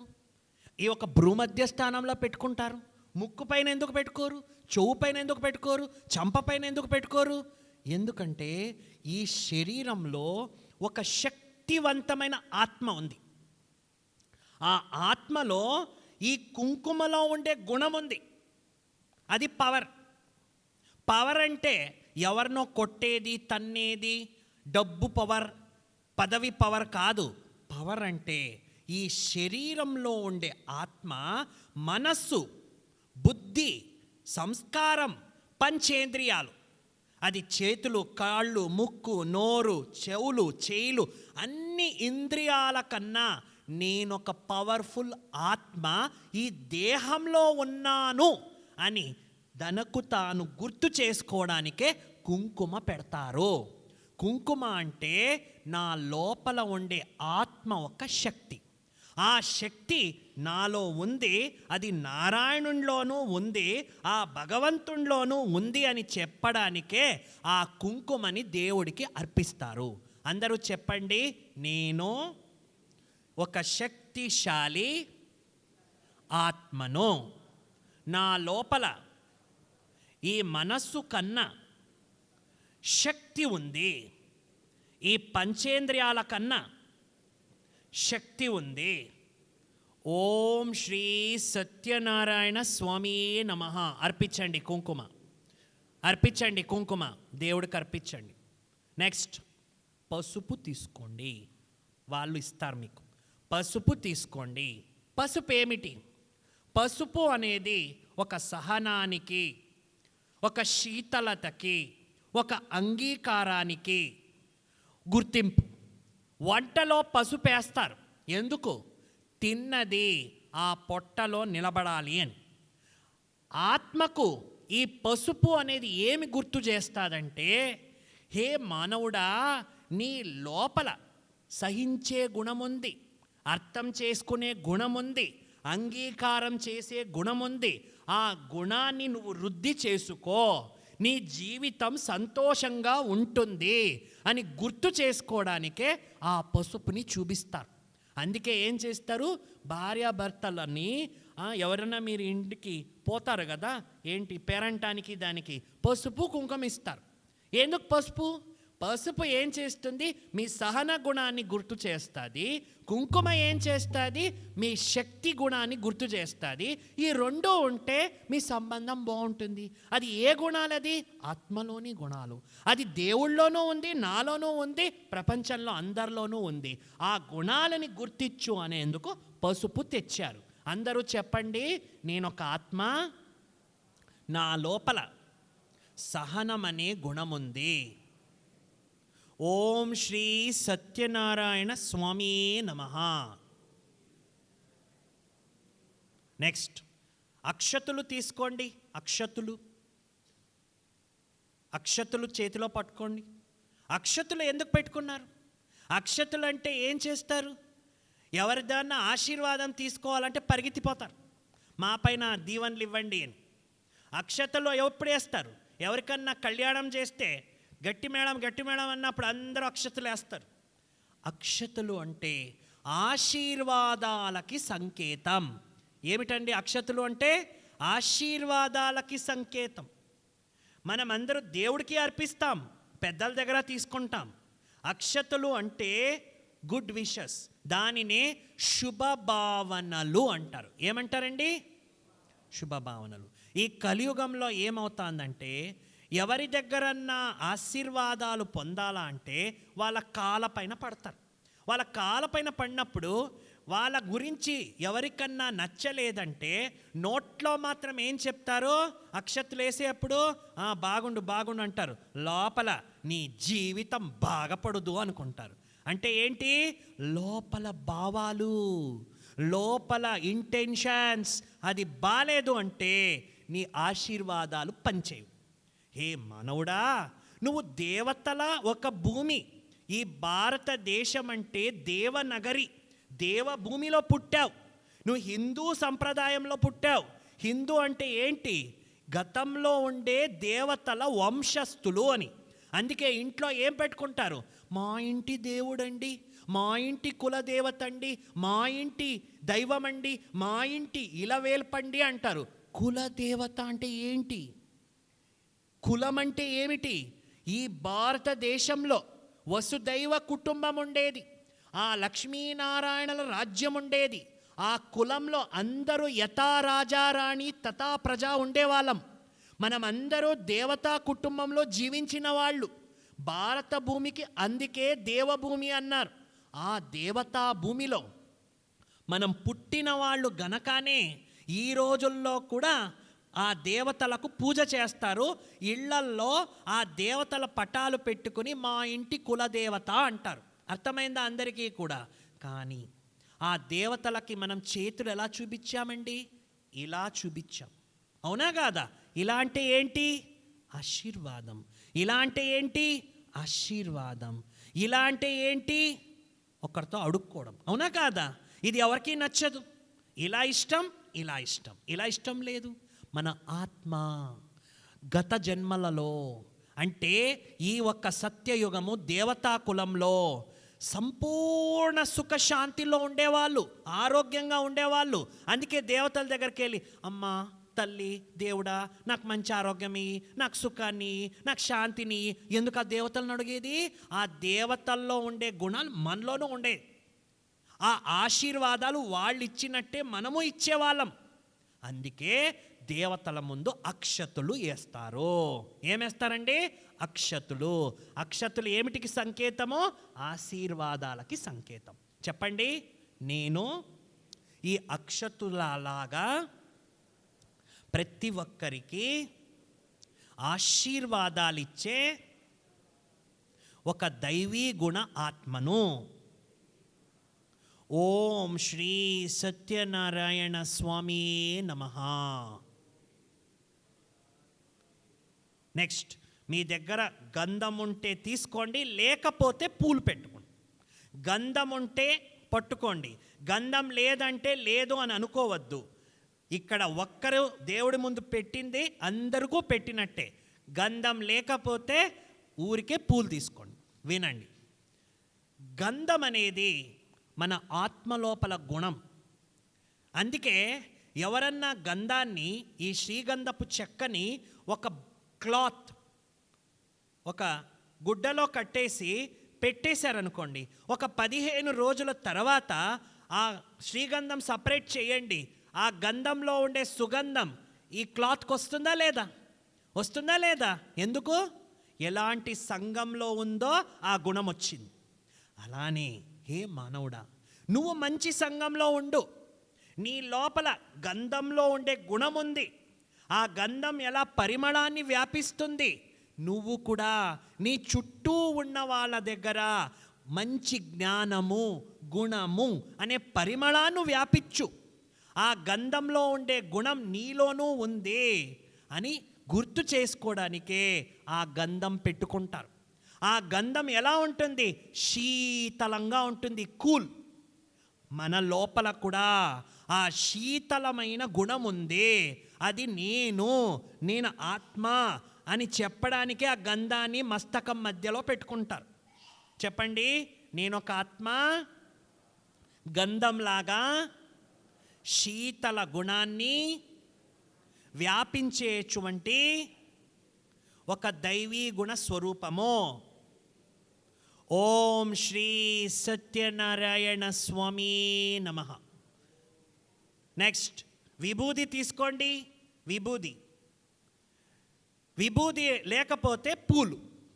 విభూది ఉంటే విభూది, లేకపోతే ఏమి ఆలోచించొద్దు. దేవుడికి కావాల్సింది నీ భావన, నువ్వేమేస్తావు అనేది కాదు. విభూది ఏం చేస్తుందంటే, మనమందరూ కూడా ఇప్పుడు స్టార్ట్ అయింది శబరిమల అయ్యప్ప. ప్రతి ఒక్కరు కూడా జ్యోతి దర్శనానికి పోయేందుకు మాలలేస్తారు. వాళ్ళు ఎప్పుడు విభూది పెట్టుకుంటారు. ఆ విభూది అనేది ఒక భస్మానికి సంకేతం. భస్మం అంటే ఏమిటి? ఈ శరీరంలో ఉండే ఆత్మ జన్మ జన్మలు పాపాలు చేసిన కర్మలని కాల్చేస్తే అది బూడిదైపోతుంది. అది బూడిదైపోతే దానిలో ఒక శుద్ధమైన ఆత్మ జాగృతమవుతాయి. ఆ శుద్ధ ఆత్మ మనలోనే ఉంది. అందుకే ఆ శుద్ధమైన భస్మం, తెల్లటి భస్మం పెట్టుకుంటారు. ఆ భస్మం ఏం గుర్తు చేస్తుంది? ఈ శరీరంలో నేను ఒక ఆత్మ ఉన్నాను, ఈ పాపకర్మాలని భస్మం చేసుకుంటే నేను ఒక శుద్ధ ఆత్మను అని గుర్తు చేసుకోరా మానవుడా. నీ లోపలే ఆ జ్యోతి రూపం ఉంది, నీ లోపలే ఆ ఒక దివ్య రూపం ఉంది, నీ లోపలే ఆ విభూది గుణం ఉంది అని చెప్పడానికే ఆ విభూది ధారణ చేస్తారు. చెప్పండి, నేను విభూదిలాగా శుద్ధమైన పవిత్రమైన గుణముండే ఆత్మను. ఓం శ్రీ సత్యనారాయణ స్వామి నమః. ఇప్పుడు ఏమేమి చూసారండి? పసుపు, కుంకుమ, గంధము, అక్షతులు, విభూది. ఎందుకు పెడతాం సత్యనారాయణ కథలో తెలిసిందా మీకు? ఇవన్నీ కూడా మనలో ఆ నారాయణులలో అందరిలో ఉండే గుణాలు. మనం గుణాలు తెలుసుకోకుండా ఆచారాలు రాలేదు. ఒకటి చేస్తున్నామంటే దాని వెనక జ్ఞానం ఉంది, దాని వెనక గుణం ఉంది, దాని వెనక ఫలం ఉంది. అందుకే ఈ సామాగ్రులు తెచ్చారు. ఇక మిగిలింది మీకు విఫలంగా చెప్తాను. విశేషంగా పూలు, అందరూ చేతిలో పూలు పట్టుకోండి. ఏ పూలు ఉందో అది. దీని ఊరికే తేలేదు ఆచారంలో. పూలు ఎందుకు తెచ్చారో తెలుసుకోండి. ఎందుకంటే నిత్యము జడలో పూలు పెడతాం, దేవుడి దగ్గర పూలు పెడతాం, పూజలో పూలు పెడతాం, అందరికీ పూలు ఇస్తాం. కానీ పూలు ఎందుకు పెడతాం తెలియదు. ఒక పువ్వు పరిమళాన్నిచ్చే పువ్వు. ఆ పువ్వును గనక మీరు ఎక్కడ పెట్టినా అదే పరిమళం ఇస్తుంది. ఉదాహరణకు నా చేతిలో సంపంగి పువ్వు ఉంది. ఈ సంపంగి పువ్వుని నేను గనక ఆ దేవుడి పైన పెట్టినా అదే పరిమళం, నా చేతిలో వచ్చినా అదే పరిమళం. దీన్ని తీసుకుని వెళ్ళి ఒక కసాయి వాణి చేతిలో పెట్టినా అదే పరిమళం.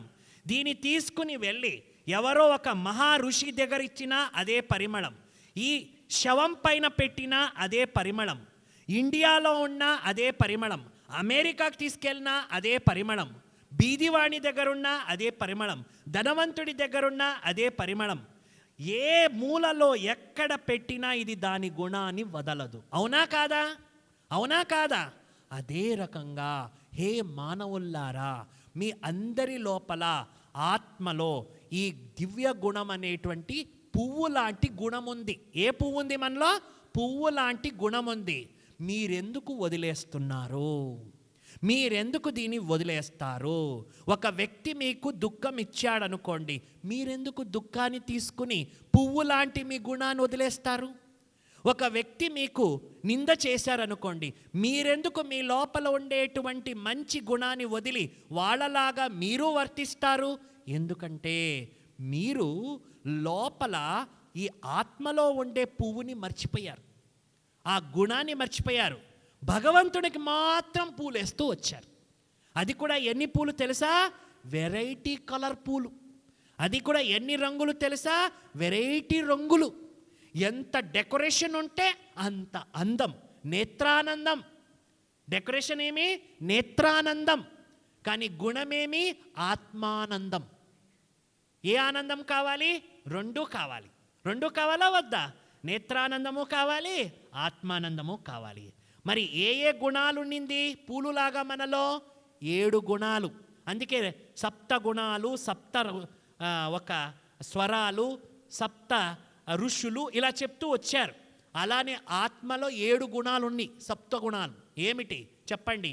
నేను జ్ఞానస్వరూప ఆత్మను, ప్రేమస్వరూప ఆత్మను, సుఖస్వరూప ఆత్మను, శాంతస్వరూప ఆత్మను, పవిత్ర స్వరూప ఆత్మను, ఆనందస్వరూప ఆత్మను, శక్తి స్వరూప ఆత్మను.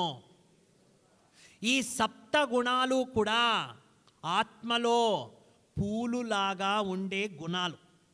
ఈ గుణాలని నేను వదిలిపెట్టను అని చెప్పడానికి పూలేశారు. అర్థమైంది అందరికీ? చెప్పండి, నేను ఆత్మ ఈ పూలల్లో ఉండే గుణాలలాగా నా ఆత్మ గుణాన్ని వదలను. ఓం శ్రీ సత్యనారాయణ స్వామి నమః. ఇక్కడ ముఖ్యమైనది వచ్చేసింది. ఇకపోతే మనం ముఖ్యంగా తెలుసుకోవాల్సిందే ఈ కొబ్బరికాయ. కొబ్బరికాయ ఎందుకు కొడతారు? మనమేమనుకున్నాం, దేవుడితో ఏదో ఒక డీల్, నా పని చేయిస్తే నేను ఇన్ని కొబ్బరికాయలు కొడతా, ఒక రకమైనటువంటి బిజినెస్. దానికి కాదు కొబ్బరికాయలు కొట్టేది. కొబ్బరికాయ కొడితే దాంతో 2 గుణాలు ఉన్నాయి. ఒకటి ఏమవుతుంది, కొబ్బరి ఎలా ఉంటుంది, తీయగా ఉంటుంది. నీళ్ళు ఎలా ఉంటుంది, చల్లగా ఉంటుంది. అంటే మనిషి జీవితంలో తీయతనము, చల్లతనము ఈ 2 ఉండాలి. ఈ 2 రాకూడదు అంటే ఎందుకు వస్తూ ఉంది అంటే, నీ లోపల అహంకారం అనేది కొబ్బరికాయలాగా ఉంది. ఆ కొబ్బరికాయ పగల కొడితే కదా ఆ గుణాలు బయటకు వస్తాయి. అలానే మానవుడా, నీ లోపల ఉండే అహంకారాన్ని కొబ్బరికాయలాగా పగల కొట్టావంటే నీ లోపల తీయతనము, చల్లతనము వస్తుంది. నీ సంబంధం బాగుంటుంది అని చెప్పడానికి ఈ శ్రీఫలం, నారీఫలం, ఈ కొబ్బరికాయని చూపించారు. కానీ మనమేం చేస్తున్నాము, దేవుడి దగ్గర కొబ్బరికాయలు కొట్టేస్తున్నాము కానీ మన ఈగో, అహంకారాన్ని మాత్రం పగల కొట్టడం లేదు. అందుకే జ్ఞానంతో పగల కొట్టండి అని చెప్పడానికి సత్యనారాయణ కథలో ఆ జ్ఞానం ఇచ్చారు. ఇకపోతే పంచఫలాలు. ఈ ఫలాలు ఊరికే పెట్టడం లేదు డెకరేషన్కి. ఇది మనందరి లోపల సమర్పిత భావాన్ని చూపిస్తుంది. ఈ పంచఫలాలు ఎందుకు పెట్టారంటే, మానవుడు తన లోపల ఉండే కర్మలని, కర్మ ఫలాలని భగవంతునికి సమర్పిస్తే భగవంతుడు అన్నీ చేయిస్తాడు అని. మనమేం చేస్తాము, నీదన్నీ నాది, నాది కూడా నాది అంటాం. కానీ భగవంతుడు ఏమంటాడు, నాది అనేది ఏమీ లేదు, అన్నీ నీది అంటే అప్పుడు అన్నీ నీదవుతుంది అంటాడు. కానీ మనమేం చేస్తాము, రివర్స్ చేస్తాం. వాతావరణం శాంతంలా లేకపోతే మనం మంచి గుణంతో ఆ వాతావరణాన్ని శాంతం చేస్తాం. ఒక ఇంట్లో దుఃఖం ఉంది అని అనుకోండి, ఆ దుఃఖంని ఓదార్చే గుణం ఉంటే మీరు ఒక అగరబత్తి అయ్యారు. ఒక ఇంట్లో అశాంతి ఉంది అనుకోండి, ఆ అశాంతిని దూరం చేస్తే మీరు ఆ ఇంట్లో ఒక అగరబత్తి అయ్యారు అని. కానీ మనము అగరబత్తి అంటే మనకు గుణం గుర్తు రాదు. మనకేం గుర్తొస్తుంది, భగవంతునికి భక్తునికి అనుసంధానం చేసేది ఏ అగరబత్తి. ఆహా, ఎంత బాగా తెలుసు చూడు, అది మాత్రం లోపల ఉంది, కానీ లోపలుండే గుణం మర్చిపోయాం. అలానే దేవుడి ముందు మనమందరూ విశేషంగా కలశం పెడతాం, కలశం స్థాపిస్తారు, కలశం పెట్టారు, కానీ కలశ పూజ చేసే తెలుసుకున్నారు, కానీ కలశం ఎందుకు అని తెలియదు. ఈ కలశం అనే దానికి 2 ఉంది. ఒకటి ఆ ఒక కలశం అనే ఈ ఒక కలశాన్ని చూపించాం. ఆ కలశం అనేది ఏమిటి తెలుసా, మానవుని బుద్ధి. నీ బుద్ధి ఒక కలశ పాత్ర. ఈ కలశంలో నువ్వు రోజు మంచి జ్ఞానం అనే జలం వేస్తుంటే నీ మనస్సు కొబ్బరికాయలాగా స్థిరంగా ఉంటుంది.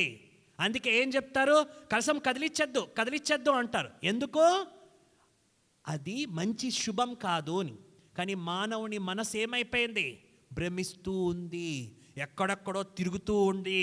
ఎందుకు, వాని ఒక బుద్ధి లోపల జ్ఞానం అనేటువంటి గంగ లేదు. ఆ జ్ఞానం అనే గంగ బుద్ధిలో వేస్తే నీ మనస్సు కొబ్బరికాయలాగా స్థిరంగా ఉంటుంది. అప్పుడు 3 గుణాలు ఏమిటది, మనస్సులు, బుద్ధి, సంస్కారం, 3 శక్తులు. దాన్నే అక్కడ 3 నామాలుగా చూపిస్తారు కొబ్బరికాయ పైన. అది భగవంతుని వైపు ఉంటుంది అంటే అంత స్ట్రైట్గా ఉంటుంది అని అది అక్కడ చూపించారు. ఎప్పుడు ఆ 3 నామాలు భగవంతుని వైపు ఉంటుంది, నీ లోపల ఆ సత్యనారాయణ స్వామి గుణాలు వస్తాయి. అందుకోసమే కొబ్బరికాయని కలశంలో పెట్టి అంత శ్రద్ధగా దానికి మహిమ చేస్తారు. ఇకపోతే చాలా విశేషమైనది పంచామృతము. పంచామృతాన్ని అందరూ శ్రద్ధగా తీసుకుంటారు, అభిషేకాలు చేస్తారు. ఎందుకు అని తెలియదు. పంచామృతం అంటే 5 అంశాలు వేస్తారు: పాలు, పెరుగు, నెయ్యి, పంచదార, తేనె. 5 ఎందుకు వేస్తారు? లోపల ఆత్మలో ఉండే గుణాలది. హే మానవుడా, నీ మనస్సును పాలులాగా స్వచ్ఛంగా చేసుకో. హే మానవుడా, నీ లోపల ఉండేటువంటి ఒక గుణం శీతలంగా చేసుకో పెరుగులాగా. నీ మాటలు తేనులాగా మధురంగా చేసుకో. హే మానవుడా, నీ లోపల ఉండేటువంటి కర్మ నెయ్యిలాగా శ్రేష్టంగా చేసుకో. హే మానవుడా, ప్రతి ఆత్మలతో వాళ్ళ సంస్కారాన్ని అర్థం చేసుకుని కలుసుకో పంచదారలాగా. ఈ 5 గుణాలు నీలోనూ ఉంది, ఆ గుణాలని అనుభూతి చేసుకో అని చెప్పి పంచామృతం తెచ్చారు. కానీ మనమేం చేశాము?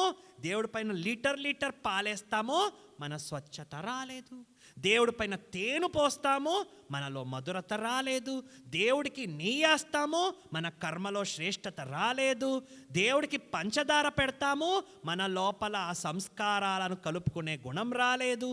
దేవుడికి పెరిగేస్తాము, మన లోపల శీతలత రాలేదు. ఈ 5 కలిపితే పంచామృతము. ఆ పంచామృతంలో ఉండే గుణాలు సత్యనారాయణ స్వామిలో ఉంది. ఆ సత్యనారాయణ స్వామిలో ఉండే గుణాలు మనందరి ఆత్మల్లో ఉంది. ఆ గుణాలని బయటికి తేవడానికి, జ్ఞానం తెలుసుకో అని చెప్పడానికే సత్యనారాయణ కథలో పంచామృతాన్ని తీసుకొచ్చారు. ఇకపోతే చాలా విలువైనది ఏమిటి అంటే, మీరందరూ తెచ్చుకున్నటువంటి ప్రమిదులు, ఆరతి ప్రముదులు దేవుడికి ఆరాధన చేస్తారు. ఇలా పట్టుకొని ఏం చేస్తారు? ఒక పళ్ళంతో తిప్పుతారు. ఎందుకు? ఇక్కడ 2 దీపాలు చూపించారు.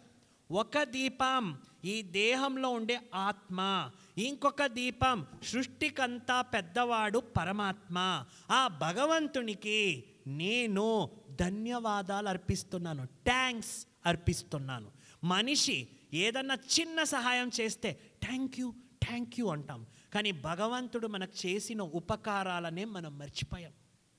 ఒక దేవుడి గుడికి పోతే అందరూ కోరికలు కోరుకుంటున్నాం, లేకపోతే దేవుడిని నాకెందుకు ఇలా బాధ పెడుతున్నావని నిందన వేస్తున్నాం. కానీ మన లోపల ఉండేటువంటి గుణాన్ని మర్చిపోతున్నాం. భగవంతుడు మనకి మానవ జీవితాన్ని ఇచ్చాడు, అది మర్చిపోయాం. భగవంతుడు మనకి మంచి మనసిచ్చాడు, అది మర్చిపోతాం. భగవంతుడు మనకు ప్రకృతి సుఖాన్ని ఇస్తున్నాడు, అది మర్చిపోతాం. భగవంతుడు మన ఆత్మ జ్ఞానాన్ని ఇస్తున్నాడు, అది మర్చిపోతాం. భగవంతుడు మనకు తన భాగ్యాన్ని ఎలా చేసుకోవాలా అనేటువంటి విషయాలు చెప్తున్నాడు, అది మర్చిపోతాం. మనం కేవలం లేనిదాన్ని గుర్తుపెట్టుకుంటాం. అందుకే సత్యనారాయణ కథలో భగవంతుడు ఇచ్చిన ఒక విశేషమైన కృతజ్ఞతలను తెలుసుకో అని చెప్పడానికి అలా పళ్ళం పెట్టుకుని ఆరతి చేస్తారు. ఆరతి అంటే ఒక చక్రం. ఈ మానవ ఆత్మ సృష్టిలో చక్రంలో వచ్చింది. సత్యుగము, త్రేతాయుగము, ద్వాపరయుగము, కలియుగం. ఇప్పుడు మళ్ళీ మనము ఆ దేవతల యుగానికి వెళ్ళాలి. అందుకే భగవంతుడు వచ్చి కాలజ్ఞానాన్ని ఇస్తున్నాడు, కాలచక్రాన్ని చెప్తున్నాడు. అందుకే మనమందరూ కూడా అలా దీపారాధన చేశాం. ఇకపోతే ఫైనల్గా వచ్చేది కర్పూర ఆరతి. కర్పూరం ఎందుకండి వెలిగిస్తారు? కర్పూరాన్ని ఎప్పుడైతే మీరు అగ్ని సంపర్కంలో తెస్తారో అది వెలుగుతూ వెలుగుతూ శాంతమైపోతుంది.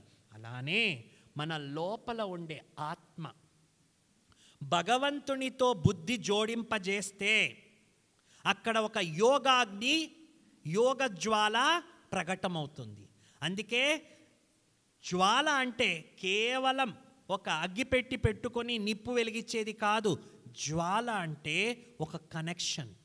ఆత్మ పరమాత్మునితో సంబంధం కనెక్ట్ అయినప్పుడు ఒక జ్వాల ప్రకటమవుతుంది. ఆ జ్వాలలో ఆత్మ చేసిన పాప కర్మాలు కర్పూరంలాగా కాలుతూ కాలుతూ కాలుతూ శాంతమైపోతుంది. అందుకోసమే కర్పూర ఆరతి చేస్తారు. ఆరతి అంటే ఏమిటి? ఆ అంటే ఆత్మ, రతి అంటే ఈ శరీరం అనే రథంలో నేనున్నాను అని అర్థం చేయించడానికి ఆరతి అన్నారు. ఆ ఆరతి చేసే దాని నుంచి ఏమవుతుందన్నారు? నీ ఆత్మలోని పాపకర్మాలు పోవాలా అంటే ఆ ఆరతిలాగా నువ్వు కూడా నీ ఆత్మలో ఆ యోగ అనే అగ్నిని వెలిగించుకో అని చెప్పడానికి మంగళారతి తెచ్చారు. అందుకే మంగళారతి అంటారు. మంగళము అంటే శుభము, మంగళము అంటే సర్వరూపాలలో నీకు మంచి కాని. మంచిది అంటే ఏమిటి? నీ లోపల ఆ సత్యనారాయణ గుణాలు వ్యాపించాలి. నీ లోపల ఆత్మ ఒక పవిత్ర శుద్ధ ఆత్మ కావాలి. ఇదే భావనతో మనమందరూ కూడా మంగళారతి చేస్తూ వచ్చాం, దీపాలు వెలిగిస్తూ వచ్చాం, కర్పూరాన్ని వెలిగిస్తూ వచ్చాం, మనం కుంకుమలు పసుపులు అన్నీ దేవుడికి పెడుతూ వచ్చాం, ప్రసాదాలు నైవేద్యం చేస్తూ వచ్చాం. కానీ ఇది మర్చిపోయాం. కేవలం మంత్రం, కేవలం పూజ, కేవలం భగవంతుడా నాకు మంచి ఇచ్చాయి, టాటా బాయ్ బాయ్. ఇది చేస్తే పరివర్తన రాదు.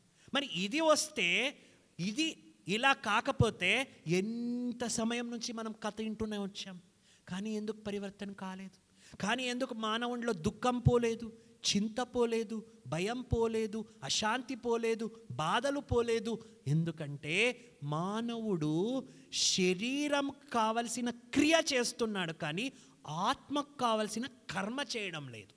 అందుకే సత్యనారాయణ కథలో ఇన్ని విషయాలు దాగి ఉంది గనకనే మనందరికీ కూడా జీవితంలో సత్యనారాయణ కథని ప్రతి మానవుడు వినాలి. ప్రతి ఒక్కరి మనస్సులు మార్చుకోవాలి. ప్రతి ఒక్కరి సంస్కారం పరివర్తన కావాలనే ఈ సత్యనారాయణ కథని మన పూర్వీకులు వినమని చెప్పారు. అర్థమైందా మా అందరికీ కూడా? ఇది సత్యనారాయణ కథ లోపల ఉండేటువంటి పరమార్థము. ఈరోజు మీరందరూ కూడా ఒక చక్కటి ఒక సమయం, మంచి ఒక వేళలో మీరందరూ కూడా ఈ ప్రాంగణంలో వచ్చారు. చాలా చక్కగా దాదాపు 2 గంటల నుండి మీరు ప్రశాంతంగా, ప్రసన్నంగా మీ మనస్సుని, మీ కళ్ళని, మీ చెవులని భగవంతుని జ్ఞానాన్ని, కథలోని విషయాలని తెలుసుకుని మీ ఆత్మకు మీరు సంతృప్తి చేశారు. మీ అందరికీ కూడా ఆ పరమాత్ముడు, మహాజ్యోతి స్వరూపుడు, ఆ సర్వ ఆత్మల తండ్రి ఒక ఆశీర్వాదాలు మీ అందరికీ ప్రాప్తి కావాలనేదే మా అందరి శుభభావన. ఆ భగవంతుని కృపా కటాక్షం మీ పైన ఉంది. తథాస్తు తథాస్తు తథాస్తు. ఇది ప్రతి ఒక్కరి జీవితాన్ని మార్చే జ్ఞానం సత్యనారాయణ స్వామి కథ. ఓం శాంతి వాళ్ళు కూడా చేస్తుండేది ఇదే. స్థూలమైనది చేస్తూ ఉన్నారు అనేది ఇంపార్టెంట్ కాదు, అక్కడ చేసేదాన్ని జీవితంలో ఆత్మ కోసం ఏం చేస్తున్నారు. ప్రతిరోజు జ్ఞానాభిషేకం, ప్రతిరోజు జ్ఞాన అర్చన, ప్రతిరోజు ఆత్మజ్యోతి వెలిగించుకునే దీపారాధన, ప్రతిరోజు పరమాత్మ జ్ఞాన ప్రసాద నైవేద్యం, ఇవన్నీ కూడా ఓం శాంతిలో చేస్తారు. ఇవన్నీ కూడా మీకు అర్థం కావాలి అంటే మీరు ఒక వారం రోజులు లేదా 5 రోజులన్నా వచ్చి ఏమి చెప్తారు, ఈ మెడిటేషన్ ఏమిటి, నా జీవితంలో కర్మలు మార్చుకునే జ్ఞానం ఏమిటి అని తెలుసుకుంటే ప్రతి ఇల్లు కూడా ఆ లక్ష్మీనారాయణుల కుటుంబంలాగా అవుతుంది. ఇదే శుభ సంకల్పంతో, ఇదే ఒక శ్రేష్టమైన భావనతో ఇక్కడ ఉండేటువంటి బ్రహ్మకుమారి విద్యాలయం వారు తమరందరికీ కూడా ఈ ఒక ప్రాంగణంలో ఆహ్వానం చేసి ఈ సత్యనారాయణ కథ మానవ జీవితానికి ఎంత విలువైంది అని తెలియచేయాలనేటువంటి ఉద్దేశంతో మిమ్మల్ని ఆహ్వానించిన వాళ్ళందరికీ కూడా కోటి కోటి ధన్యవాదాలు, ధన్యవాదాలు, ధన్యవాదాలు. ఇప్పుడు జగత్ కళ్యాణం కోసం మనమందరూ కూడా మీ దగ్గర ఉండే పూలు పెట్టుకుంటారు. ఎవరైతే భక్తులున్నారు వచ్చిన వాళ్ళకి మా అక్కయ్యలు ఆ పూలను అందిస్తారు. ఇక్కడ ఒక బేసిన్లో ఉంది, అక్కడ మీరందరూ 2 నిమిషాలు దేవుడి పాట వింటూ ఉంటారు. అందరూ కూడా ఆ పూలు కేవలం